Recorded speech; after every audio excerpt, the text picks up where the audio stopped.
D'où viennent les idées de films? Je ne sais pas. D'où viennent les idées en général? Je sais encore moins. Comment surgit le désir d'un film? Je ne sais pas très bien. Pour dire les choses, mes films ne sont jamais précédés d'un vouloir dire. Ce qui m'intéresse à travers les films, c'est peut-être c'est d'émouvoir, de donner à réfléchir aux spectateurs et de laisser les spectateurs, de lui laisser une liberté devant ce qu'il voit, une liberté de penser. Je considère que les spectateurs sont, même les enfants, sont comme des adultes, sont des gens qui doivent pouvoir librement... Je considère les spectateurs comme des sujets, pas comme des consommateurs. Ce qui importe pour moi, c'est, je dirais, parce que Antonio, tu as parlé d'éducation, et bien sûr on est à l'école, bien sûr on est dans une classe, et bien sûr il est question d'éducation, mais pour moi c'est le vrai sujet du film, c'est peut-être pas ça. Il y a un sujet apparent et peut-être un sujet plus réel ou qui m'importe plus. Au fond, le sujet, c'est le prétexte pour moi. Mais c'est un prétexte pour parler de nous, de comment on apprend à grandir, de comment on apprend à faire avec les désirs des autres à l'école, premier lieu de sociabilisation. Como siempre pasa en cualquier película, pues incluyendo las documentales, la película no es la realidad, es lo que hace el director de ella, ¿no? Y aquí tenemos el retrato de una serie de alumnos, el retrato de una escuela y también el retrato de un profesor.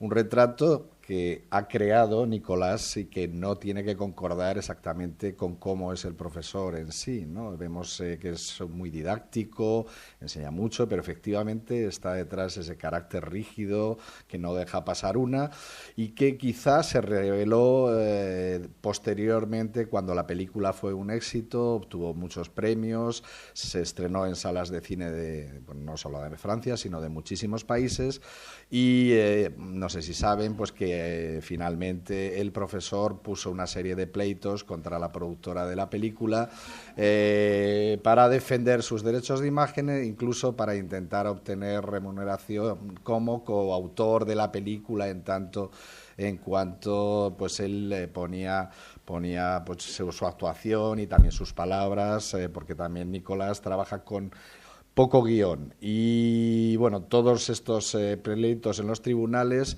los fue perdiendo sistemáticamente. ¿Y cuál es tu relación ahora con el profesor?